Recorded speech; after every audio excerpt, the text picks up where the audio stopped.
ஜீவன் விட்டவரே என்னோடு இருக்க எழுந்தவரே எனக்காய் ஜீவன் விட்டவரே என்னோடு இருக்க எழுந்தவரே என்னை என்றும் வழி நடத்துவாரே என்னை சந்திக்க வந்திடுவாரே என்னை என்றும் வழி நடத்துவாரே என்னை சந்திக்க வந்திடுவாரே இயேசு போதுமே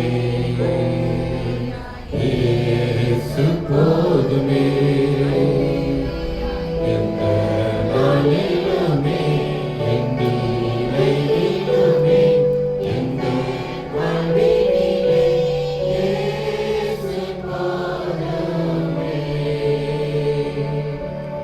சராசரங்களை படைத்த சர்வ வல்லமையுள்ள தேவராம் கடவுளே, கோடான கோடி நன்றி சுவாமி. இந்த பரிசுத்தமான ஓய்வு நாளிலே நாங்கள் யாவரும் ஒருமித்து உடைய ஆலயத்தில் வந்து உடைய மகிமையை பாடவும் உடைய வல்லமையை தியானிக்கவும் ஆண்டவரே, நீர் எங்களுக்கு கொடுத்திருக்கிற இந்த கிருபியான நேரத்திற்காக நன்றி சுவாமி. எத்தனையோ பேருக்கு கிடைக்காத இந்த அற்புதமான பாக்கியமான நேரத்தை எங்களுடைய வாழ்க்கையில மீண்டும் காண செய்ததற்காக கோடான கோடி நன்றி சுவாமி. பரிசுத்தாவியானவரே, நீர் வார் உடைய வார்த்தையின் வல்லமைகளை விளக்கித்தார். இயேசுவின் திருப்பெயரால் ஜெபிக்கிறோம், ஜெபம் கேளும் நல்ல பிதாவே, ஆமென். அமர்வோம். இந்த பழமை வாய்ந்த இந்த ஆலயத்தில் லெந்து காலங்களுடைய 4வது வாரத்தில் வந்திருந்து கர்த்தருடைய வார்த்தையை தியானிக்கும்படியாய் எனக்கு அன்பான அழைப்பு கொடுத்த 1000 அவர்களுக்கும் 1000 அம்மாவர்களுக்கும் ஆண்டவராகிய இயேசு கிறிஸ்துவின் நாமத்தினாலே நன்றிகளையும் வாழ்த்துக்களையும் தெரிவிப்பதோடு, அதற்கு அனுமதி கொடுத்து ஒப்புதல் அளித்த சபையின் செயலர், பொருளர், சபையின் அங்கத்தினர்கள், உறுப்பினர்கள், பெரியவர்கள், தாய்மார்கள் யாருக்கும் ஆண்டவராகிய இயேசு கிறிஸ்துவின் நாமத்தினாலே நன்றிகளை வாழ்த்துக்களை தெரிவித்துக் கொள்கிறேன். Thank you very much to all. 2 நாட்கள் ஒரு வேதத்தில் ஒரு பயணம் பண்ணியிருந்தோம்னு நினைக்கிறேன். ஓரளவுக்கு இந்த வேதத்தில் பழைய இதெல்லாம் நம்ம பார்த்துருப்போம். முதல் நாளில் ஆண்டவர் நம்ம இந்த பூமியில் எத்தனையோ சமயங்கள் இருக்கிறது, ஜாதிகள் இருக்கிறது, அவைகளிலிருந்து தேர்ந்தெடுத்து ஒரு அடையாளமாய் மற்றவர்களுக்கு முன்பாக நாம் ஒரு அடையாளமாய் வைத்திருக்கிறார் என்று பார்த்தோம். 2வது நாளாகிய நேற்றைய தினத்திலே இயேசு கிறிஸ்து எதற்காக மரித்தார், ஏன் மரித்தார் என்று குறித்து பார்த்தோம். அது ஒரு நீண்ட பயணம். பழைய ஏற்பாட்டிலிருந்து புதிய ஏற்பாடு வரைக்கும் வந்தோம். அதிலிருந்து நிறைய விஷயங்களை கர்த்தர் நமக்கு உணர்த்தியதற்காக நாம் தேவனை ஸ்தோத்திரிக்கிறோம்.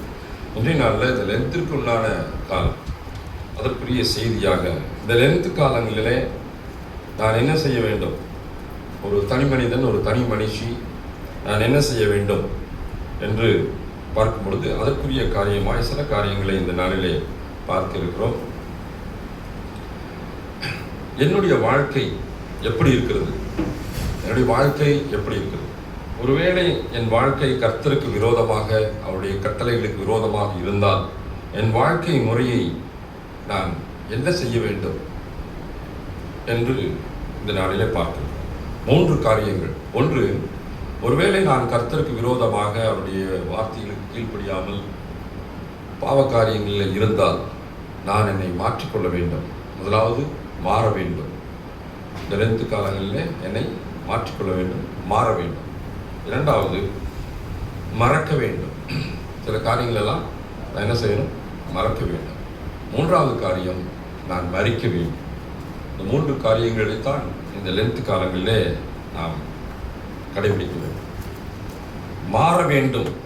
ஏன் நான் மாற வேண்டும், எதற்காக நான் மாற வேண்டும், எதற்காக என்னை மாற்றிக்கொள்ள வேண்டும் என்று பார்த்தோமானால்,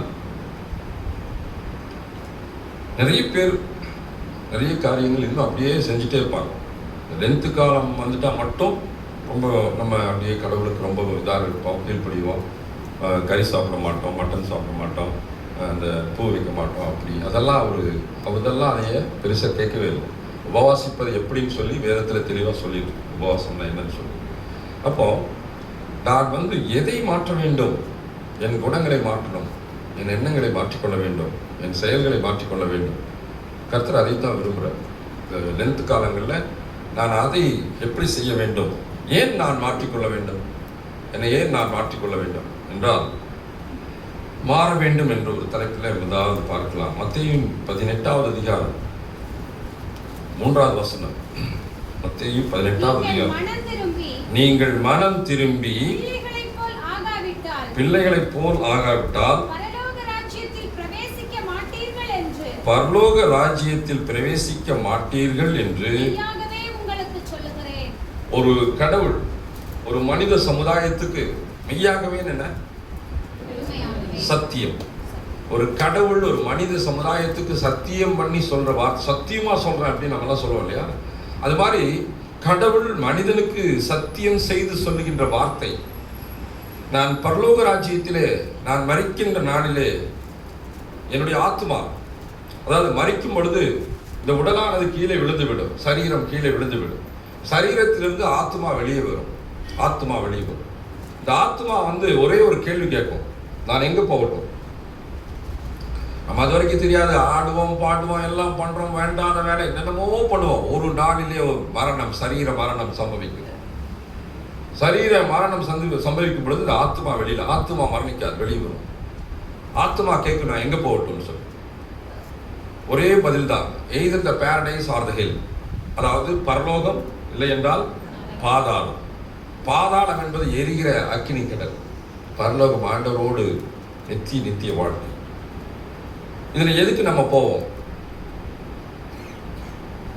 பரலோகத்துக்கு போவதற்கு, பரலோக ராஜ்யத்தில் ஆண்டவரோடு சேர்ந்து வாழக்கூடிய தகுதி நமக்கு இருக்கிறதா என்று சற்று சிந்தித்து பார்க்க வேண்டும். அவரோடு சேர்ந்து நான் வாழ வேண்டும் என்றால் என்னுடைய ஆத்மாவில் ஒரு துளி பாவம் இருக்கக்கூடாது. ஒரு துளி பாவம் இருந்தாலும் அந்த பரலோக ராஜ்யத்தில் சேர்ந்து வாழ முடியாது. ஆக என்னை நான் மாற்றிக்கொள்ள வேண்டும் என்று பார்க்கும் பொழுது நான் மாற வேண்டும். எப்படி நான் மாற வேண்டுமா? அதுக்கு முன்னாடி பிள்ளைகளை போல மாறணும்னா நேரம் ஒரு ஐஸ்கிரீம் வாங்கி சாப்பிடுவான். நம்ம பிள்ளையோட மாறிட்டேன் அப்படின்னு சொல்லி மனம் திரும்பி நான் பிள்ளைகளைப் போல ஆக வேண்டும். மனம் திரும்பி நான் பிள்ளைகளைப் போல ஆகிறது தான் அங்கு முக்கியமான வேலை. மனம் திரும்புதல் தான் இயேசு கிறிஸ்து எதிர்பார்க்கிறார். மனம் திரும்பி நீங்களும் நானும் பிள்ளையை போல மாறாவிட்டால் பரலோக ராஜ்யத்தில் இடம் இல்லை என்று சத்தியமாய் உங்களிடத்திலே சொல்லுகிறேன் என்று இயேசு கிறிஸ்து சொல்றார். அப்ப நானும் நீங்களும் மனம் திரும்ப வேண்டும் என்று கடவுள் எதிர்பார்க்கிறார். மனம் திரும்புதல் தான். மனம் திரும்பி ஒரு குழந்தையை போல மாறணும். ஏன் குழந்தையை போல மாற வேண்டும் என்றால் அந்த குழந்தைக்கு வஞ்சனை தெரியாது, பொய் பேச தெரியாது, திருட்டு தெரியாது, பெருமை பாராட்ட தெரியாது, நான் தாங்கிறது தெரியாது, அநியாயம் தெரியாது, அக்கிரமம் தெரியாது, பொய் சொல்ல தெரியாது. ஸோ மனம் திரும்பி ஒரு குழந்தையை போல் யாரெல்லாம் மாறிக்கொள்கிறோமோ அவர்களுக்கு மட்டும்தான் பரலோக ராஜ்யம் என்று சொல்லப்பட்டிருக்கிறது. ஆகவே நீங்கள் நானும் இந்த லென்த் காலத்தில் மனம் திரும்ப வேண்டும். சிறு குழந்தையை போல் மாற வேண்டும். குழந்தைகளுக்கு தான் வஞ்சனை இல்லை. லூக்கா 18:14 வசனம். 18:16 வசனம். சிறு பிள்ளைகள் அப்பக்கூடிய சிறு பிள்ளைகள் என்னிடத்தில் வருவதற்கு இடம் கொடுங்கள், அவர்களை. ஏன்னா அவர் சிறு பிள்ளைகளுக்கு எந்த வஞ்சகமும் தெரியாது. அருகில் நேற்றைய தினத்தில் இந்த இடத்துல என்னிடத்தில் வருகிறதற்கு இடம் கொடுங்கன்னு சொல்றார். நேற்றைய தினத்தில் என்னிடத்துல வந்தா கொண்டு போடுவேன்னு சொன்னார். என்னிடத்துல ஞாபகம் இருக்கா? மோச இடத்துல சொல்லும் போது மலையின் அடிவாரத்துக்கு கூட யாரும் தொடக்கூடாது, அப்படி தொட்டா அவர்கள் கொல்லப்படுவார்னு சொன்னார். ஆனா இங்க என்ன சொல்றாரு? அவர்கள் என்னிடத்தில் வருவதற்கு இடம் கொடுங்க. ஏன்னா அவங்க கிட்ட பரிசுத்தம் இருக்கு, அவங்க கிட்ட எந்த விதமான ஒரு மோசமான அடுத்தவனை கெடுக்கணும் வஞ்சம் எண்ணங்கள் இருக்காது. ஆனால் இடத்தில் வருவதற்கு இடம் கொடுங்கள். பாவம் இல்லாதவங்க கிட்ட. பாவம் இல்லாதது அந்த சிறு குழந்தைகள் தான். அப்போ ஏன் அப்படின்னா அந்த குழந்தைகளை, சில குழந்தைகளை பார்த்துடலாம். குழந்தையை போல மாற வேண்டும் என்றால் குழந்தைகளுக்கு வஞ்சம் தெரியாது. ஒரு சின்ன ஒரு சம்பவம். நாகமான் பற்றி எல்லாத்துக்கும் தெரியும். அவர் சிரியா தேசம் என்றால் எங்க இருக்குன்னா இஸ்ரேல். கலிலேயா, சமாரியா, யூதேயா, இதுதான் இஸ்ரேல்.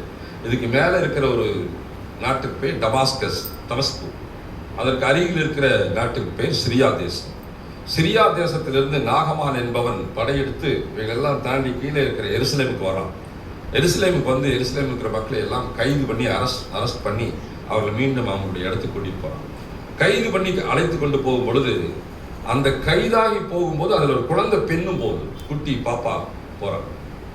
அங்கே போனோன்னே அவ்வளோ தூரம் பிரயாணித்து கைதிகளை எல்லாம் கொண்டு போய் அவள் அடைச்சி எல்லாம் பண்ணிட்டு அந்த பெண்ணை மாத்திரம் என்ன பண்ணிடுறா, தன்னுடைய மனைவிக்கு துணையாக இருப்பதற்காக வீட்டுக்கு கூட்டிகிட்டு போயிடும். அந்த படைத்தலைவர் நாகமான், நீங்களாம் படிச்சிருப்பீங்க. அங்கே போனோன்னே அந்த பெண் அந்த குழந்தை பார்த்துட்டே இருக்குது. அதனால வீட்டுக்குள்ளார போனோன்னே ஒரு படைத்தலைவனுடைய என்ன பண்ணுவான், ட்ரெஸ் சேஞ்ச் பண்ணுவான். அவனுடைய தலை கிரீடம் எடுத்து வச்சுட்டான், கையில் இருக்கிற கவசமெல்லாம் கழட்டி வச்சுட்டான், பாக்கிற இதில் இடுப்பில் இருக்கிற ஸ்வாட் கத்தி எடுத்து வச்சுட்டான், மார்பில் இருக்கக்கூடிய அந்த கவசம் அதெல்லாம் கழட்டி வைக்கும்போது அந்த பெண் அப்படி பார்க்குது. இந்த குழந்தை பெண் குழந்தையை பார்க்குறான். இவன் கால என்ன இப்படி இருக்கிறாரு அப்படின்னு பார்த்தா அவருடைய உடம்பு முழுவதும் வெண்குஷ்டமாக இருந்தது. அப்போ அந்த குழந்தை பார்த்துட்டு, நீ எங்கள் அப்பா அம்மா கிட்ட இருந்து என்னை பிரித்து கைது பண்ணி கூட்டிகிட்டு வந்துட்டியே, நான்ப்பா என்ன பண்ணுவேன், நாடு விட்டு நாடு, நம்ம மோப்பிரிபாளையத்திலிருந்து வேற ஒரு ஊரில் போயிருக்கிறதே கஷ்டம். அந்த சின்ன பாப்பா நாடு விட்டு நாடு போயிடுச்சு. எங்கள் அம்மா கிட்ட இருந்து என்னை பிரிச்சுட்டியே, எங்கள் அப்பா கிட்ட இருந்து பிரிச்சுட்டியே, உன்னை நான் என்ன பண்ணுறேன்பா என்று நினைக்காதபடி, பழிக்கு பழி வாங்கும் குணம் வராதபடி அந்த குழந்தை அந்த நாகமானை பார்த்து என்ன சொன்னது, ஆண்டவனே நீங்கள் எங்கள் ஊருக்கு போங்க, எங்கள் ஊர் என்ன எருசலேம், எங்கள் ஊருக்கு போங்க, எங்கள் ஊரில் ஒரு தீர்க்கதரிசி இருக்கிறார், அந்த தீர்க்கதரிசி இடத்துல சென்றீர்கள் என்றால் உங்களுடைய குஷ்டமானது குணமாகும் என்று சொன்னார். தனக்கு கஷ்டத்தை கொடுத்து, துன்பத்தை கொடுத்து, துயரத்தை கொடுத்த அப்பேற்பட்ட ஒரு படைத்தலைவனுக்கு அந்த சின்ன குழந்தை என்ன சொல்லுச்சு, வஞ்சம் வைக்கல, பழி வாங்கணுங்கிற எண்ணம் இல்லை. நீங்கள் எங்கள் ஊருக்கு போங்க, அங்கே போனீங்கன்னா உங்கள் உடம்புல இருக்கிற வியாதி தீருமென்று அந்த குழந்தை சொன்ன. வேறு யாராவது சொல்ல முடியுமா? குழந்தை மட்டும்தான் சொல்லணும். அதனால தான் ஆண்டவர் சொன்னார், மனம் திரும்பி குழந்தையை போல் மாறிக்க, மனம் திரும்பி குழந்தையை போல் மாறிக்க. வஞ்சமில்லாதது குழந்தை. அதே போல இன்னொரு இடத்துல இயேசு கிறிஸ்து மிகப்பெரிய ஒரு பிரசங்கம் நடத்துகிறார். 5000 பேர் இருக்கிறாங்க. இந்த பிரசங்கத்தில் 5000 பேர் கலந்து கொள்கிறாங்க. கலந்து கொண்டு அந்த பிரசங்கம் முடிச்சுட்டு எல்லாம் வீட்டுக்கு போகும்போது இயேசு என்ன நினைக்கிறார், இவங்களுக்கெல்லாம் வெறுங்கையோடு அனுப்பக்கூடாது அப்படின்னு சொல்லி சாப்பாடு கொடுக்கலாம், ஏதாவது உணவு கொடுக்கலாம் அப்படின்னு யோசிக்கிறார். உணவு கொடுக்கலான்னா அந்த அந்த இடத்துல எங்கே உணவு இருக்குது அப்படின்னு தேடும்போது அவருடைய சீடன் ஒருத்தர், பிலிப்புங்கிற ஒருத்தர் சொல்றார், ஏசப்பா இங்கே ஒரு குட்டி பையன் இருக்கிறான். என்ன இருக்கிறான்? சின்ன பையன். அந்த வசனத்தை மட்டும் வாசித்துருவோமா? யோவான் 6வது அதிகாரம் 9வது வசனம். யோவான் 6வது அதிகாரம். இங்கே ஒரு பையன் இருக்கிறான். அங்க எத்தனை பேர் இருந்தாங்க? 5000 பேருக்கு மத்தியில அவர் சொன்னது என்ன சொன்னார்? இங்கே ஒரு பையன் இருக்கிறான், அவன் கையில் 5 வார்கோதுமை அப்பங்களும் 2 மீன்களும் உண்டு. ஆனாலும் ஒரு சீடன் ஒரு விசுவாசிக்காம என்ன சொல்றான், 5 அப்பமும் 5 தோசையும் 2 மீன் இருக்குது. அப்பம்னா தோசை. இஸ்ரேலில் வந்து அப்பங்கிறது நம்மளுடைய ரொம்ப திக்க ரொட்டிமா இருக்கும், உடைச்சி சாப்பிடலாம். இஸ்ரேல் அப்பம் இருக்கு. 5 அப்பம் 2 மீன் இருக்கு. அந்த பிலிப் என்னங்கிறார், அவர் விசுவாசம், இந்த 5 2 வச்சு எப்படி 5000 பேருக்கு கொடுக்கறது அப்படின்னு சொல்லும்போது ஆண்டவருக்கு தெரியும், சிரிச்சுக்கிட்டார். நீ விசுவாசம் இல்லாத ஒரு ஆள் அப்படின்னு நினைச்சிட்டு சரி அவங்ககிட்ட இருந்துக்கு அப்படின்னு ஒன்னே ஏசு கேட்கிறார் கூட அவங்ககிட்ட. உடனே இந்த குழந்தை என்ன பண்ணுச்சு, 5 தோசையும் 2 மீனையும் ஆண்டவரத்தில் உடனே கொடுத்துருச்சு. எங்க அப்பாவுக்கு வேணும், எங்க அண்ணனுக்கு வேணும் அப்படின்னு சொல்லல. அந்த குழந்தை தனக்கு இருந்ததை உடனடியாக கொடுக்கும் குணம் அந்த குழந்தைக்கு தான் இருந்தது. அதனாலதான் இயேசு கிறிஸ்து அந்த 5000 பேர்த்துல எவன் கையிலையும் கொடுக்காம யார் கையில கொடுத்து வச்சிருந்தாரு? அந்த குழந்தை. அவருக்கு தெரியும், எவனாவது கிட்ட கொடுத்தா அவன் வீட்டுக்கு கொண்டு போயிடுவான். அவன் கொண்டு போய், ஐயோ எங்க வீட்டுல எங்க அம்மா இருக்கு, என் ஒய்ஃபை கொண்டாட்டி போனா திட்டுவான்னு சொல்லி அங்க கொண்டு போய் கொடுத்துருவான். அதனாலதான் இயேசுக்கு தெரியும், அந்த குழந்தையின் கையிலே கொடுத்து வைத்திருந்தார் 5 அப்பங்களையும் 2 மீன்களையும். கேட்டோன்னா இந்தாங்க சாமி, அழகா கொடுக்கும் குணம் குழந்தைக்கு உண்டு. அதனாலதான் உங்களுக்கு எனக்கு அந்த குணம் இருக்குதான் கொஞ்சம் சோதிச்சு பாருங்க. ஒரு குடம் தண்ணி அதிகமா பக்கத்து வீட்டுக்காரன் பிடிச்சிட்டான்னா தொலைஞ்சு இன்னைக்கு இருக்குது. இன்னைக்கெல்லாம் அப்படி நம்ம கிறிஸ்தவங்களான்னு முதல்ல நம்ம நெஞ்சில கை வச்சு யோசிக்கணும். கொடுக்கும் குணம் நமக்கு உண்டா? தன் உயிரவே கொடுத்தார் இயேசு. தன் உயிரவே கொடுத்தார் தன் பிள்ளைகளுக்காக. தன் ரத்தம் மட்டும்தான் இவர்களை சுத்தமாக்கும் என்று தெரிந்த இயேசு. நேற்று அவருடைய காரணம் என்ன நம்ம தெரிஞ்சுக்கிட்டோம். நேற்று ஏன்டா அவர் மரிக்கணும்னு சொல்லி இல்லையா? அப்ப கொடுக்கும் குணம் தனக்கு மட்டும்தான் வேணும், தன் பிள்ளைக்கு தான் வேணும், தான் பிள்ளை மட்டும்தான் நல்லா இருக்கணும். அப்படிதான் இருக்கிறோம். மனசுல கை வச்சு சொல்லுங்க மக்கள், நிச்சயமா அப்படிதான் இருக்கணும். என் பிள்ளை மட்டும்தான் நல்லா இருக்கணும், நான் மட்டும்தான் நல்லா இருக்கணும், எனக்கு மட்டும்தான், எனக்குத்தான் செய்யலாம். அதனாலதான் இயேசு கிறிஸ்து சொன்னார், குழந்தையை போல் நீ மாறலன்னா நீ சத்தியமா பரலோகத்துக்குள்ளார வரவே முடியாது. எத்தனை தடவை கோயிலுக்கு வந்தாலும் சரி, எத்தனை காணிக்கை கொடுத்தாலும் சரி, எத்தனை தசபாகம் கொடுத்தாலும் சரி, எத்தனை சர்ச்சுக்கு அதை பண்ண இதை, அதெல்லாம் கணக்கு இல்லை. அதெல்லாம் அவர் கேட்க மாட்டேன். நான் சொன்னது மாதிரி இருந்தியா? அதான் கேள்வி. நான் உங்கள்கிட்ட என்ன சொன்னேன்? நீயும் நானும், அவ்வளோதான். இயேசு வரும்போது ஒரே ஒரு பாயிண்ட், நீயும் நான், you and me, Jesus and you, that's it.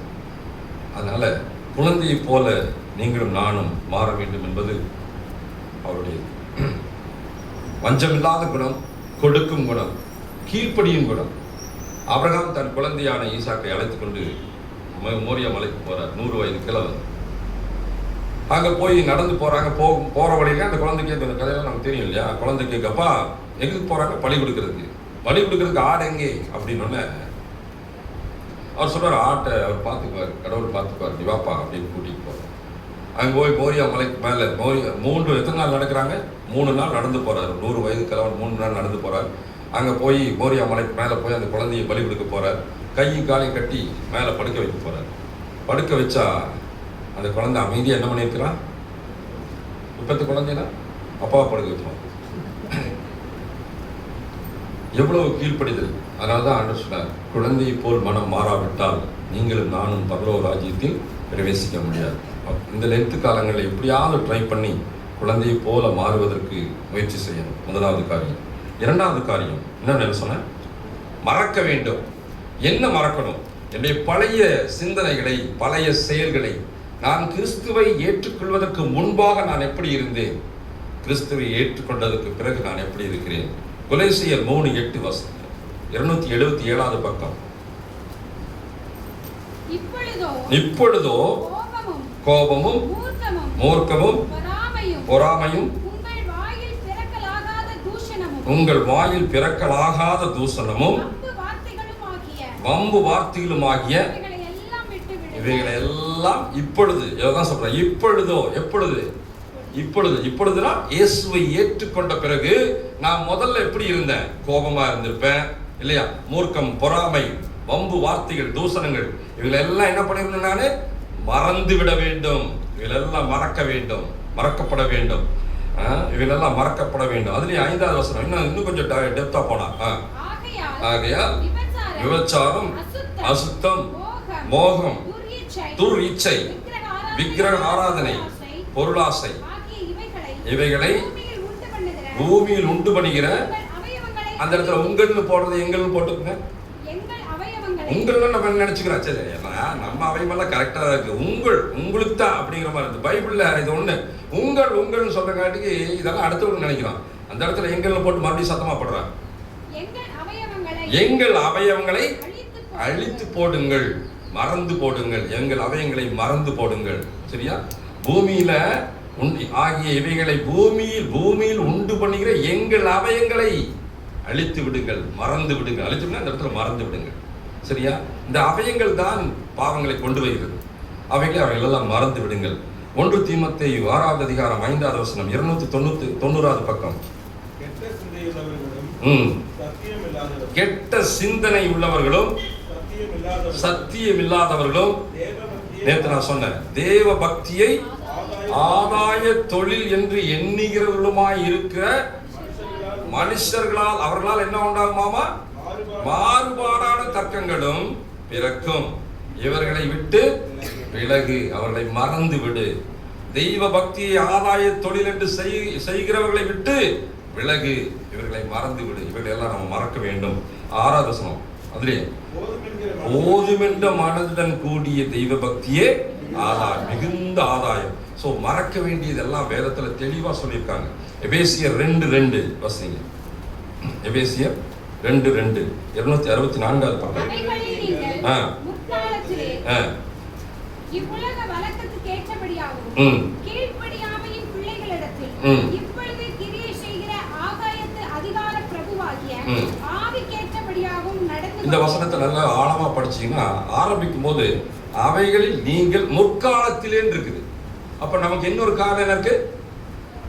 முன்னாடி ஒரு காலம் இருக்குது. இயேசுவை அறிந்து கொள்வதற்கு முன்பாக ஒரு காலம் இருந்தது. அந்த காலத்துல இருந்த அத்தனையும் நான் என்ன பண்ணிடணும்? மறந்தால்தான் இயேசு எனக்குள் வர முடியும். சும்மாவாவது நான் மறக்காம நான் கிறிஸ்துவன், நான் பைபிளை தூக்கிட்டு கடவுளுக்கு சர்ச்சுக்கு போறேன், அதெல்லாம் வேஷம்.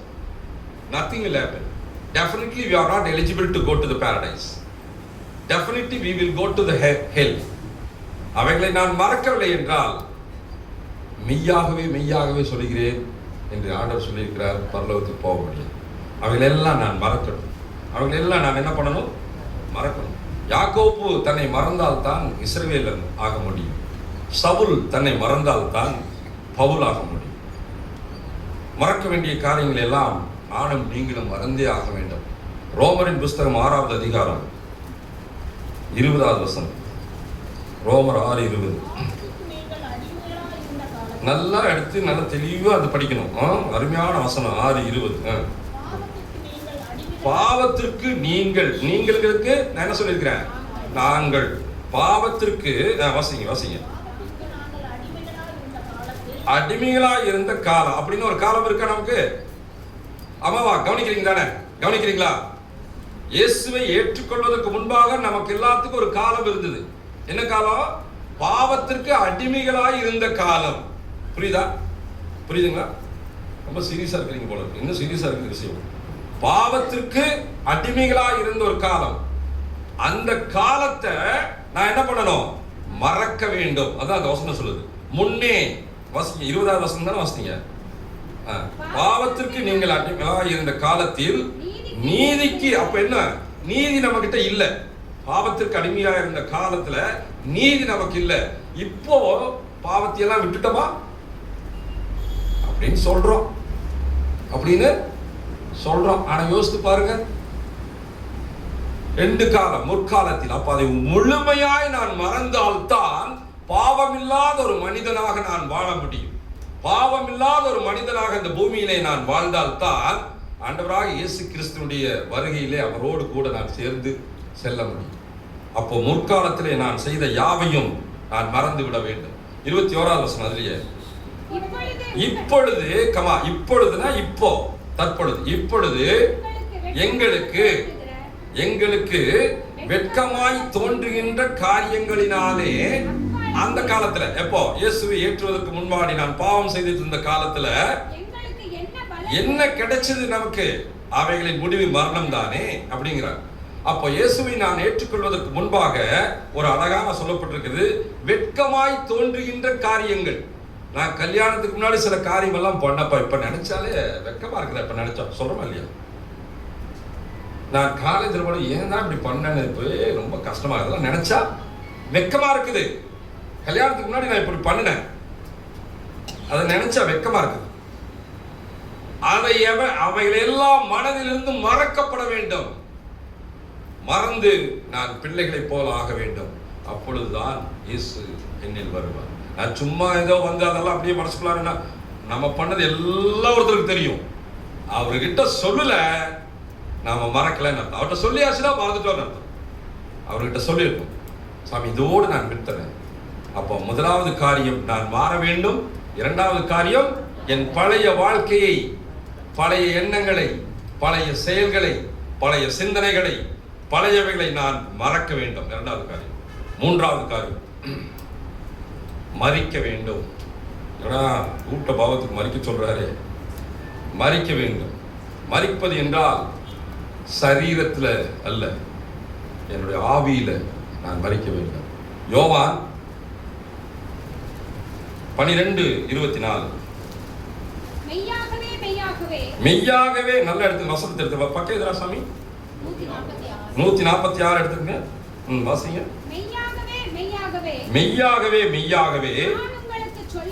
நான் உங்களுக்கு சொல்லுகிறேன், கோதுமை மணியானது கோதுமை மணியானது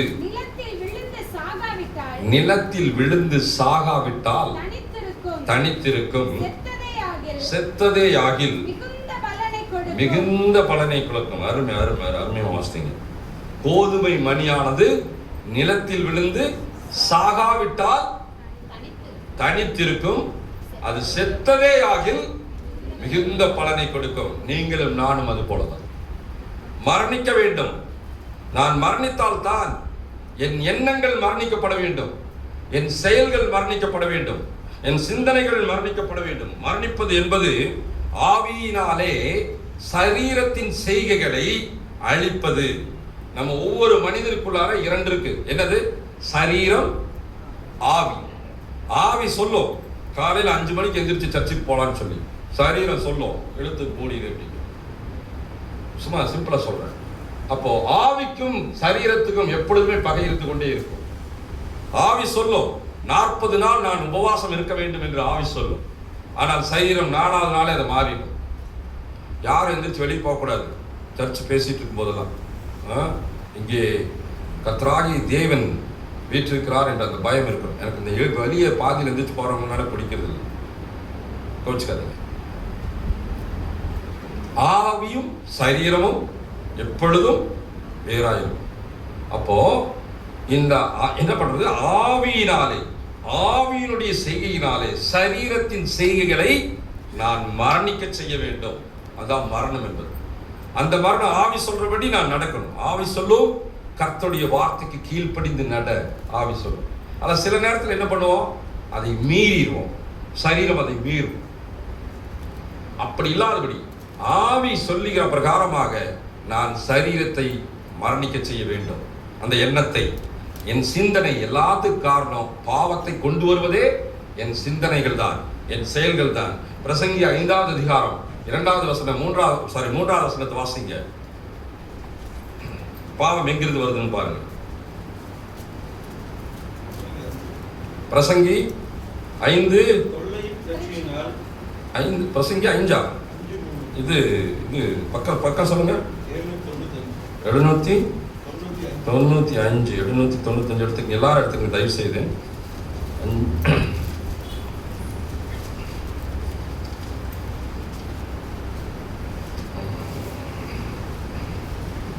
ஓகே, பிரசங்கி 5 சாரி 2 சாரி சார் 2 5:2 தேவ சமூகத்தில் நான் கரெக்ட்டா தான் சொன்னேன். 5:2 3 தேவ சமூகத்தில். தேவ சமூகங்கிறது எதுங்க? சத்தமா சொல்லுங்க. ஆலயம். ஓகே, படிப்பா. தேவ சமூகத்தில் நான் துணிகரமாய் என் வாயினாலும் பேசாமலும் மனம் பதறி ஒரு வார்த்தையும் சொல்லாமல் இரு. தேவன் அது போதும், நமக்கு அது போதும். முக்கியமானது தேவ சமூகத்தில். அந்த இடத்துல நான் போடும். நான் மனம் பதறி ஒரு வார்த்தையும் சொல்லக்கூடாது என்று வேதம் சொல்லுகிறது. ஆனா பேசுறது எல்லாமே எங்க பேசுறோம்? சண்டை எங்க நடக்குது? நேற்று ஒருத்தர் ஞாபகப்படுத்துறாரு என்கிட்ட, அவர் அண்ணன் இல்ல நீங்க இருக்கும்போது ஒரு ஐயரு அப்படின்னு சொல்லி. ஆமா, ஒரு சண்டையை வந்ததில்ல ஒரு தடவை, கிட்டத்தட்ட பெரிய மறக்க முடியாது. நேற்று நினைச்சு பார்த்தோம். தேவ சமூகத்தில். ஏன்னா நம்ம எல்லாம் வர்றதுக்கு முன்னாடியே இங்க ஒருத்தன் வந்து உட்காந்துருவான் நடுவுல. யாரு? ஆண்டவருக்கு முன்னாடி ஒருத்தன் வந்துடுவான். ஆண்டவர் வராரான்னு பார்ப்போம். யோபு 1வது அதிகாரம். யோபு 1வது அதிகாரம். யோபு 1வது அதிகாரம் எந்த பக்கம் சொல்லு? 634 எடுத்துட்டு 1வது அதிகாரத்துல 6வது வசனத்தை வாசிமா. ஒரு நாள் தேவபுத்திரர். தேவபுத்திரர் யாரு? நம்ம தான் தேவனுடைய புத்திரர்கள். தேவபுத்திரர் கர்த்தருடைய சந்நிதியில் வந்து நின்றபோது ஓகேவா இல்லையா? அப்போ எல்லா செயல்களும் நடப்பது இந்த ஆலயத்துல தான், தேவ சமூகத்துல தான். சாத்தான் தூண்டி விடுவான். நீங்க எல்லாம் உட்காந்து அவரை வணங்க போறீங்களா அப்படின்னு ஒருத்தரா தூங்குறோம். அப்பதான் ஒரு அம்மா பெருசா கொட்டாயிடும், வாய் குழந்துட்டு 2 கொசு உள்ள போறதே தெரியாது. அதுக்கு பேசாம வீட்டிலே தூங்கிடலாம். நாங்களாம் விடிய தூங்காம கண்ணெல்லாம் எரியுது, நாளைக்கு என்ன போய் பேசுவோமோ ஆண்டவரே அப்படின்னு சொல்லிட்டு. ஆனா இங்க வந்து நல்லா இட்லி எல்லாம் சாப்பிட்டு வந்துட்டு உட்காந்துட்டு அப்படியே வாய் பழக்கிறது. கர்த்தருக்கு அருவருப்பான செயல் அதெல்லாம். ஏன்னா நம்ம தியானிக்கிறது வந்து அவருடைய வார்த்தையில். தேவ சமூகத்தில் நீ துணிகரமாய் உன் வாயினால் பேசாமலும் மனம் பதறி ஒரு வார்த்தையும் சொல்லாமல் இரு. ஏன்? இந்த வாய் தான் பேசிக்கிட்டே இருக்கும். அதான் இந்த வாயானது பேசாமல் என்ன பண்ணணும்? மரணிக்க செய்யப்பட வேண்டும். மரணிக்க செய்யப்பட வேண்டும். என் சிந்தனை சொல்லி வாய் பேசும். சிந்தனை மரணிக்கப்பட வேண்டும். என் செயல்கள் மரணிக்கப்பட வேண்டும். என் கால்கள் மரணிக்கப்பட வேண்டும். என் கைகள் கர்த்தருக்கு விரோதமாக இருந்தால் அவைகள் மரணிக்கப்பட வேண்டும். அதான் மரிப்பது என்பது.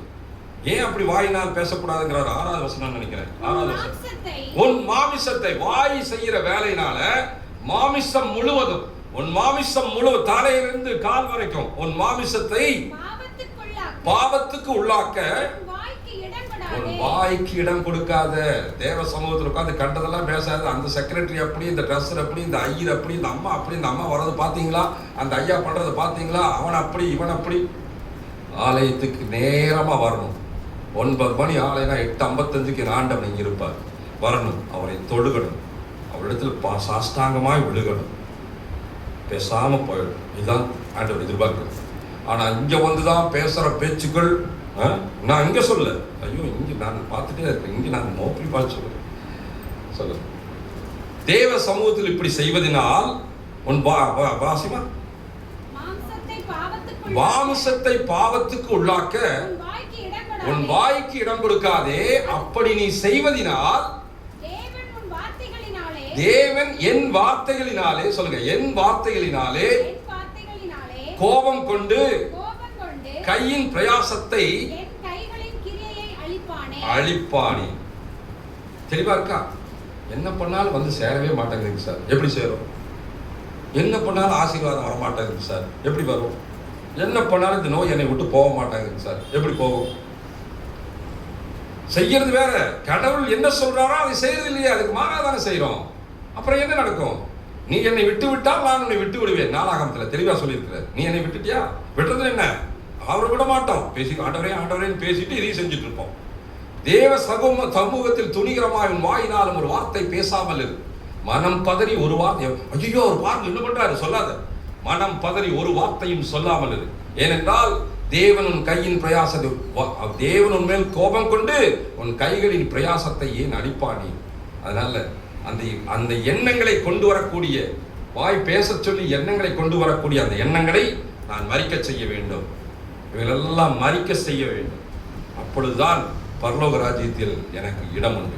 3 காரியங்கள். 1, முதலாவது நான் மாற வேண்டும். குழந்தையை போல நான் மாற வேண்டும். அடுத்தது நான் மறக்க வேண்டும். குழந்தைகள் கெட்டதான் மறந்தும் உண்டானே சொன்னது அது தெரியாது அப்படிங்கும், மறந்துடும். நான் மறக்க வேண்டும். 3வது என் மோசமான நடவடிக்கைகள், சிந்தனைகள், பேச்சுக்கள், செயல்கள் எல்லாவற்றையும் மரணிக்கப்பட வேண்டும், மறிக்க செய்ய வேண்டும். அப்பொழுதுதான் கோதுமை மணியை போல நீங்களும் நானும் விளைந்து விளைந்து விளைந்து மற்றவருக்கு பலனுள்ளதாக நாம் இருப்போம். இந்த 3 காரியங்களையும் இந்த தபசு காலத்துல நீங்களும் நானும் கடைபிடிக்க வேண்டும். சரிங்கய்யா, அதெல்லாம் சொல்றது உங்களுக்கு பேசுறதுக்கெல்லாம் நல்லா தான் இருக்குதுங்க அப்படி நம்மால் சொன்னோம்னா, பேசுறதுக்கெல்லாம் நல்லா தான் இருக்குது, நானும் ரொம்ப ட்ரை பண்ணுறேண்ணே, நான் நிறைய இடத்துக்கு போகும்போது எனக்கு சொல்லுவாங்க, ஜெபிங்கண்ணே, எனக்காக ஜெபிங்கண்ணே. பெண்கள் வந்து சொல்லுவாங்க, தாய்மார்கள் சொல்லுவாங்க, ஐயா எங்களுக்காக ஜெபிங்க, எங்கள் வீட்டுக்காரர் இப்படியா இருக்கிறாருங்கய்யா, அந்த விஷயத்தை விடவே மாட்டேங்கிறாரு. புரிஞ்சிச்சுல? விஷயத்தை விடவே மாட்டேங்கிறாருங்கய்யா, விஷயத்தை விடவே மாட்டேங்கிறாரு, தயவு செய்து ஜெபிங்க அப்படின்னு சொல்லி நம்ம சொல்லுவாங்க. அஃப்கோர்ஸ் அவங்களும் வந்து கதறுவாங்க. அவங்க அந்த ஆடையை கூட்டிட்டு வருவாங்க, அவங்களையும் சம்மந்தப்பட்டு அவன் சொல்லுவாங்க, நான் என்னென்ன பண்ணட்டும், நானும் மாறணும் தான் நினைக்கிறேன், நான் மாறணும் தான் நினைக்கிறேன், நான் முடியலையே, என்னால முடியல. கதறாங்க நிறைய பேர் கிறிஸ்தவர்கள். அண்ணே நீங்க சொல்றதெல்லாம் கரெக்டு தானே, பட் என்னால முடியல, நான் என்ன செய்யட்டும், நான் என்ன செய்யட்டும், யாருன்னா என்னை காப்பாற்ற போறேன், எங்க வீட்லயே நான் திட்டாங்க, என்னால் முடியல, நான் மாறணும்னு தான் நினைக்கிறேன், நான் நல்லா இருக்கணும்னு தான் நினைக்கிறேன், என்னால் முடியலன்னு அழுகிறவங்க எத்தனையோ பேர் இருக்கிறாங்க. ரோமரின் புஸ்தகம் 7வது அதிகாரம், ரோமரின் புஸ்தகம் 7வது அதிகாரம்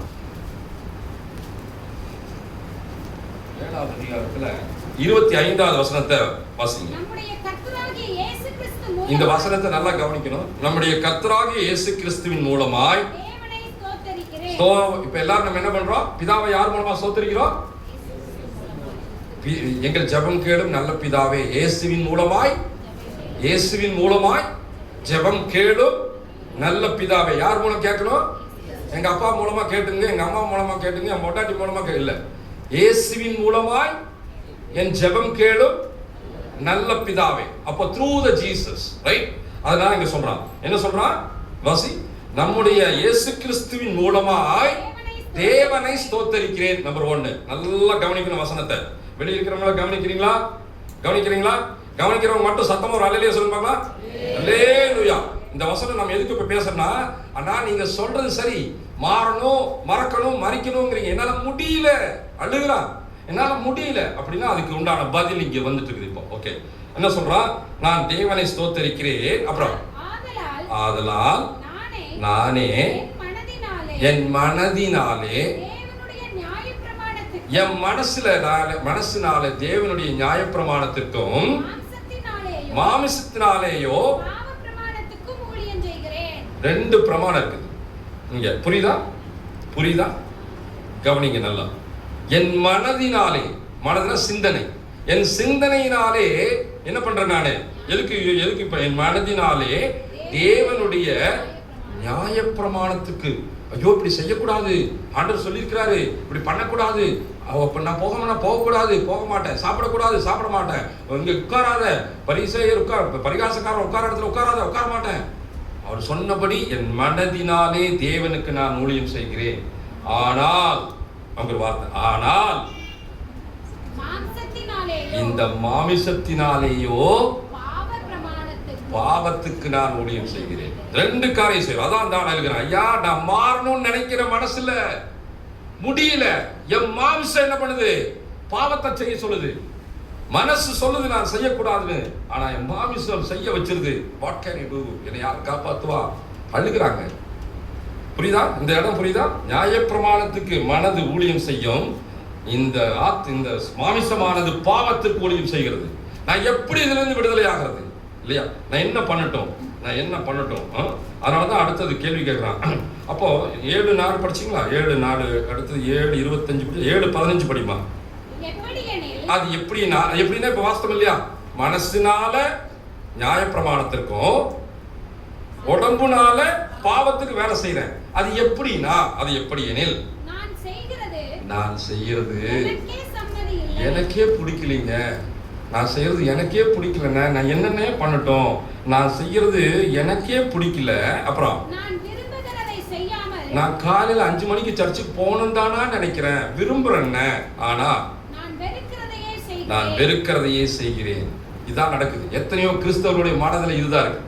நான் விரும்புகிறதை செய்யாமல் நான் வெறுக்கிறதையே செய்யறேன்னா, எனக்கு அது பிடிக்கல, ஆனாலும் நான் அதை செய்யறேன். நான் என்ன பண்ணட்டும்? என்னை யார் காப்பாத்துவா? என்னை யார் காப்பாத்துவா? 19வது வசனம். ஆதலால் நான் விரும்புகிற நன்மையை செய்யாமல் நான் தீமையை விரும்பல. அந்த தீமையை செய்யணும்னு எனக்கு பிடிக்கல, ஆனா அதைத்தான் செய்யறேன். நான் என்ன பண்ணட்டும்? கதறான் மனுஷன். நான் என்ன பண்ணட்டும்?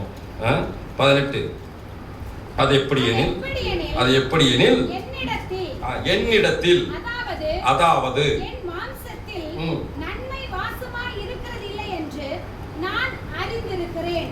நன்மை செய்ய வேண்டுமென்கிற விருப்பம் என்னிடத்தில் இருக்கிறது, நன்மை செய்வதோ என்னிடத்தில் இல்லை. நன்மை செய்ய வேண்டும் என்கிற விருப்பம் என்னிடத்தில் இருக்கிறது, நன்மை செய்வதோ தெளிவா கிளியரா சொல்றான். நன்மை செய்ய வேண்டும் என்கிற விருப்பம் என்னிடத்தில் இருக்கிறது, ஆனால் நன்மை செய்வதோ என்னிடத்தில் இல்லையே. இருக்கு, ஆனா இல்லை. அந்த எண்ணம் இருக்கு, but I can't do it. என்னால முடியல. நான் என்ன செய்யட்டும்? என்னால முடியல. நான் என்ன செய்யட்டும்? எத்தனை வருஷம் வாசிங்க? 19 18 வாசிங்களா? 21 வாசிங்க. 21 ஆனபடியால் நன்மை செய்ய விரும்புகிற என்னிடத்தில் நன்மை செய்யணும்னு நினைக்கிறேன், ஆனா என்கிட்டவே ஒரு தீமை இருக்குதுன்னு அது எனக்கே தெரியும் இல்லையா? அப்படிதான் சொல்றாங்க. ஆனா இது விட்டுன்னு தான் நினைக்கிறேன், அது தீமைன்னு தான் நினைக்கிறேன், ஆனா என்னால முடியலண்ணே. நான் என்ன பண்ணட்டும்? நான் எங்க வீட்டுக்காரருக்காக எவ்வளோ செபிக்கிறேன், அவரும் சரின்னு நான் சொல்றாரு, ஆனா அடுத்த நிமிஷமே அடுத்த நாளே மாறி போறாரு. நாங்க என்ன பண்ணட்டும்? அவரும் வந்து சொல்றாரு, அண்ணே நான் விடணும் தான் நினைக்கிறேன்னு. பல கெட்ட காரியங்கள், துன்ப காரியங்கள், பாவ காரியங்கள் அவளெல்லாம் நினைச்சு வருந்துறான் மனுஷன், வருந்துறான். நான் அதை விடணும்னு தான் நினைக்கிறேன், ஆனா என்கிட்டவே அந்த தீமை இருக்குன்னு எனக்கு நல்லா தெரியும். அதை விடுறதுக்காக நான் முயற்சிக்கிறேனே, நான் என்ன பண்ணிட்டேன், என்னால முடியலையே. 22வது வசனம்.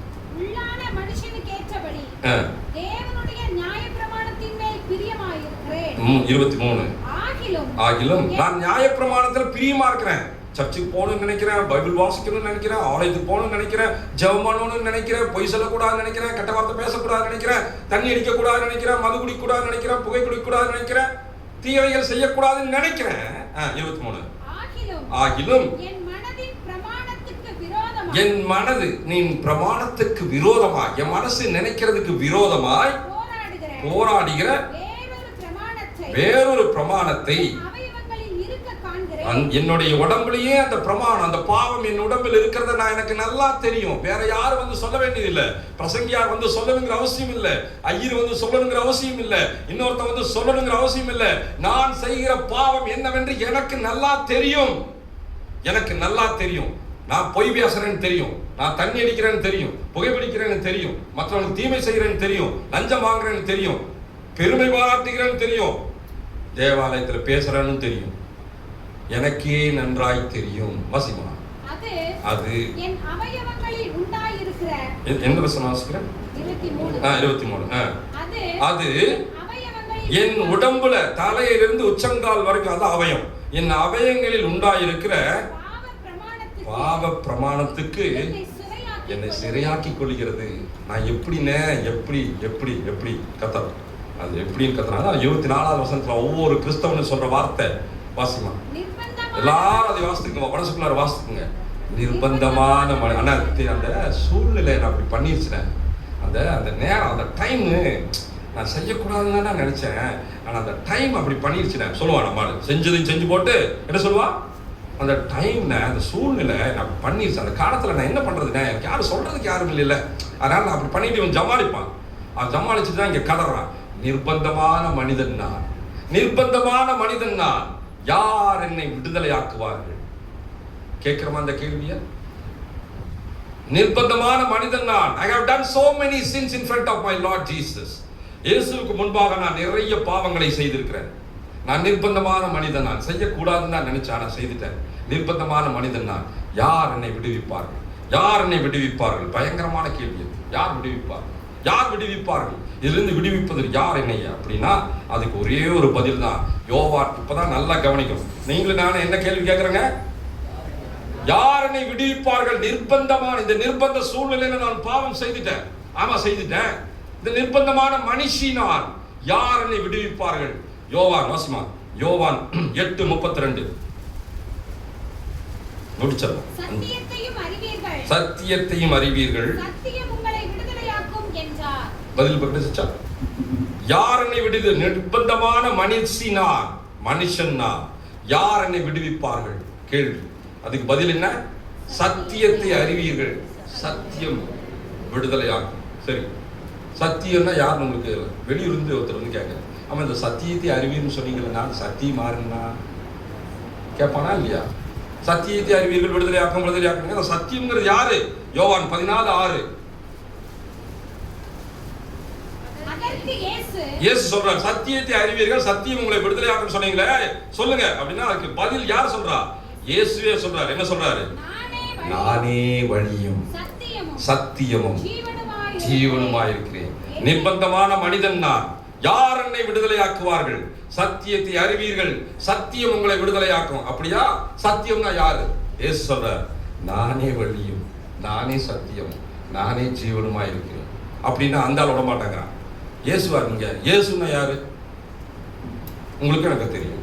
ஒருத்தர் விடுதலை ஆகணும் வெளியே நின்று கேட்கிறாரு, அவன் இயேசுன்னு சொன்னீங்களே, அந்த இயேசு யார் அப்படின்னா இயேசுவே அதுக்கு பதில் சொல்றார். வாசிங்க, எல்லாரும் எடுத்துக்கங்க பைபிளை. 8:58. யோவான் 8:58. அதற்கு இயேசு பதில் சொல்றாரு பாருங்க. சத்தியத்தை அறிவீர்கள், சத்தியம் உங்களை விடுதலை ஆக்கணும். சத்தியம்னா யாரு அப்படின்னா, நானே வழியும் சத்தியம் ஜீவனுமா இருக்கேன்னு இயேசு சொல்லிட்டார். இப்ப இயேசு கிட்ட கேட்கிறான், நீ இயேசுவா? இயேசுன்னா யாரு அப்படின்னா, அதற்கு இயேசு பதில் சொல்றாரு. என்ன சொல்றாரு?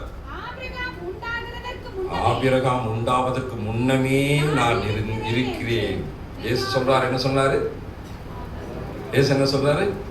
ஆபிரகாம் உண்டாவதற்கு முன்னமே. பழைய காலத்தையெல்லாம் தாண்டிட்டார் இயேசு கிறிஸ்து. அதுக்கு இயேசு தான் போட்டிருக்கோம். சத்தியத்தை அறிவீர்கள், சத்தியம் உங்களை விடுதலை ஆக்கணும். சத்தியம்னா யாருப்பா? அவர் சொல்றாரு, சத்தியம் நான் தான்ப்பா அப்படிங்கிறார். இயேசு கிறிஸ்துவா? இயேசுவா நீங்க? இயேசுன்னா யாரு? இயேசு சொல்றாரு, ஆபிரகாம் உண்டாவதற்கு முன்னமே நான் இருந்தேன். ஆதியிலே நான் இருந்தேன். ஆதியில நான் இருந்தேன். ஆதியில என்ன இருந்தது? யோவான் 1:1 வாசிங்க. ஆதியிலே வார்த்தை இருந்தது, அந்த வார்த்தை தேவனாய் இருந்தது. இப்ப வார்த்தை தான் கடவுள். ஆதியிலே நான் இருந்தேன் என்று இயேசு சொல்லும் பொழுது, ஆதியிலே என்ன இருந்தது? ஆதியிலே வார்த்தை இருந்தது, அந்த வார்த்தை தேவனாய் இருந்தது. அந்த வார்த்தை இப்போ எங்கே இருக்குது? என் கைகளில் இருக்கிறது. சத்தமா அல்லேலூயா சொல்லுமா? எல்லாரும் சொல்லுமா? அல்லேலூயா. ஆதியிலே வார்த்தை இருந்தது, அந்த வார்த்தை என் கைகளில் இருக்கிறது. கைகளில் என் கடவுள் இருக்கிறார். நிர்பந்தமான மனிதன் நான். யார் என்னை விடுதலை ஆக்குவார்கள்?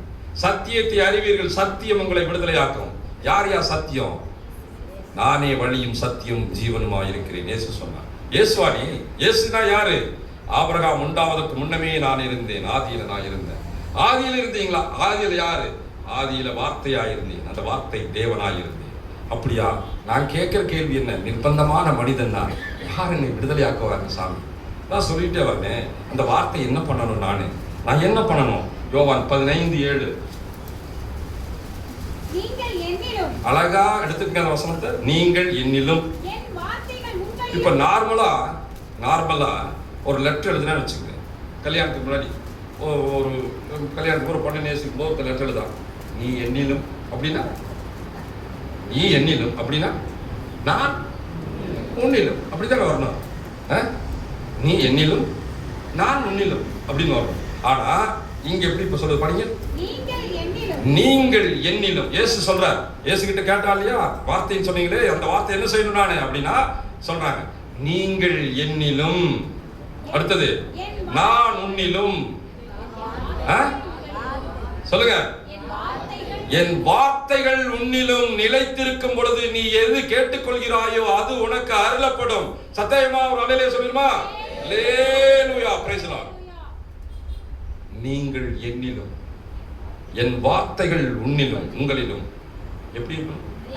நிலைத்திருக்கணும். வெளியே போனதுமே மறந்துடக்கூடாது. நிலைத்திருக்கணும். அப்படி நிலைத்திருந்தால் நீங்கள் கேட்டுக்கொள்வது எதுவோ அது உங்களுக்கு செய்யப்படும். நானும் நீங்களும் என்ன கேட்டுக்கொள்கிறோம்? நிர்பந்தமான மனிதன் நான். யார் என்னை விடுதலை ஆக்குவார்? யார் என்னை விடுதலை ஆக்குவார்? சத்தியத்தை அறிவீர்கள், சத்தியம் உங்களை விடுதலை ஆக்கும். நான் சொல்லிங்க, இதெல்லாம் பைபிள் தான் இருக்கு. கோடினா சத்தியத்தை அறிவீர்கள், சத்தியம் உங்களை விடுதலை ஆக்கும். சத்தியமா யாரு? ஏசு சொல்றார், நானே வழியும் நானே சத்தியமும் நானே ஜீவனுமாய் இருக்கிறேன். அப்படியா? நீங்க யார் ஏசுங்கிறது? ஆபிரகாம் உண்டாவதற்கு முன்னமே நான் ஆதியில் இருந்தேன். ஆதியில் இருந்ததா? ஆதியிலன்னா என்ன? ஆதியிலே வார்த்தை இருந்தது, அந்த வார்த்தை தேவனாய் இருந்தது. ஓ, தேவனாய் இருந்ததுதான் வார்த்தையா? வார்த்தையை நான் என்ன பண்ணணுமா? நீங்கள் என்னிலும். நீ முதல்ல எனக்குள்ளார் வரணும். ரெண்டாவது, என் வார்த்தைகள் உன்னிலும். நான் உன்னிலும் சொல்ல, என் வார்த்தைகள் உன்னிலும் நிலைத்திருந்தால், ஸ்டாண்ட் பண்ணிக்கணும், நிலைத்திருந்தால் நீங்கள் கேட்டுக்கொள்வது எதுவோ அது உங்களுக்கு செய்யப்படும். நிர்பந்தமான இந்த மனித வாழ்க்கையில் என்னை விடுதலையாக்கக்கூடியது இந்த வார்த்தைகள் மட்டும்தான். இந்த லென்த் காலங்களில் இந்த வார்த்தைகளுக்கு முக்கியத்துவம் கொடுத்து ஆண்டவரை மனசில் நினைச்சு, மனசில் ஏற்றுக்கொண்டு பலதையெல்லாம் மாற வேண்டும், மறக்க வேண்டும், மறிக்க வேண்டும். கர்த்தருடைய வார்த்தை மட்டும் என்னில் நிலைக்க வேண்டும். கண்களை மூடுவோம். சர்வ வல்லமையுள்ள தேவனாம் கடவுளே, கோடான கோடி நன்றி சுவாமி, கோடான கோடி நன்றி தகப்பனே. இந்த நாளிலும் கூட இந்த பரிசுத்தமான ஓய்வு நாளில் நாங்கள் யாவரும் ஒருமித்து வந்து உடைய வார்த்தைகளை எல்லாம் கேட்டு, உடைய வார்த்தைகளை எல்லாம் தியானித்து, உம்மை மகிமைப்படுத்தி, உம்மை துதித்து, உம்மை ஆராதித்து, ஆண்டவரே, உடைய வார்த்தைகளை எங்களுக்குள் நிலைத்திருக்கப்படி செய்யும்படியாக எங்களுக்கு நீ கொடுத்திருந்த இந்த நல்ல நேரத்திற்காக, நல்ல நாளிற்காக கோடான கோடி நன்றி சுவாமி, கோடான கோடி நன்றி தகப்பனே. இப்பொழுது பரிசுத்த ஆவியானவரே, நீங்கள் எங்களோடு உடைய வார்த்தைகளோடு இடைப்பட்டதற்காக கோடான கோடி நன்றி ஆண்டவரே, கோடான கோடி நன்றி. வந்திருக்கும் சபையோர் யாவரையும் ஆண்டவராக இயேசு கிறிஸ்துவின் மூலமாக ஆசீர்வதிங்க சுவாமி. போக்கையும் வரத்தையும் ஆசீர்வதிங்க சுவாமி. குடும்பத்தின் தேவைகளை சந்திப்பீராக சுவாமி. பிள்ளைகளின் தேவைகளை சந்திப்பீராக அப்பா. பொருளாதார குறைபாடுகளிலிருந்து நீக்கம் கொடுத்து ஒரு நல்ல வாழ்வினை கொடுப்பீராக சுவாமி. வாழ்கின்ற இடங்களிலே உமக்கு சாட்சியுள்ள பிள்ளைகளாய் வாழும்படி கர்த்தர் கிருபை செய்வீராக. நான் ஆலயத்திற்கு வந்தது நல்லது, ஆலயத்துக்கு வந்தது நல்லது, கர்த்தருடைய வார்த்தை என்னுள் கிரியை செய்வது நல்லது என்று நீ நினைக்கும்படியாக எங்களை மாற்றுவதற்காக நன்றி சுவாமி. இந்த பரிசுத்தமான தபசு காலங்களிலே ஒரு பிள்ளையைப் போல நாங்கள் மனம் மாறிக்கொள்ள கர்த்தர் உதவி செய்ய சுவாமி. என்னுடைய பழைய காலங்களெல்லாம், பழைய சிந்தனைகளெல்லாம் மறக்கும்படி செய்வீராக சுவாமி. கோதுமை மணி எப்பொழுது விளைந்திருக்கும், அது நிலத்தில் விழுந்து செத்தால் தானே, அதுபோல் ஆண்டவரே எங்களுடைய கெட்ட சிந்தனைகள், சுவாபங்கள் எல்லாம் மறிக்கட்டும் சாமி. அவைகளெல்லாம் மறித்து நிர்பந்தமான இந்த வாழ்க்கையில் இருந்து விடுதலையை கொடுக்கக்கூடிய இயேசுவின் உங்களுடைய வார்த்தைகள் எங்களில் நிலைத்திருக்கட்டும் சாமி. இன்றைய நாளிலும் கேட்ட சத்தியத்தின் பிரகாரமாக எங்களுடைய வாழ்க்கையை மாற்றிக்கொள்ளும் தேவன் தாமே கிரியை செய்ய வேண்டுமாய் எங்கள் மீட்பெரும் இரட்சகருமான இயேசுவின் இனிய நாமத்திலே ஜெபிக்கிறேன். ஜெபம் கேளும் நல்ல பிதாவே. ஆமென், ஆமென், ஆமென். இந்த கடந்த 3 நாட்களும் வெள்ளி, சனி, ஞாயிறு இந்த ஆராதனையிலும் உங்களோடு வந்து கர்த்தருடைய வார்த்தையை பகிர்ந்து கொள்ள எனக்கு நல்ல நாட்களையும் நேரத்தையும் உடல் சுகத்தையும் கொடுத்த தேவாதி தேவனை நான் ஸ்தோத்திரிப்பதோடு ஆயர் அவர்களையும் சபையாரையும் வணங்கி வாழ்த்துகிறேன். Thank you very much to all. Thank you.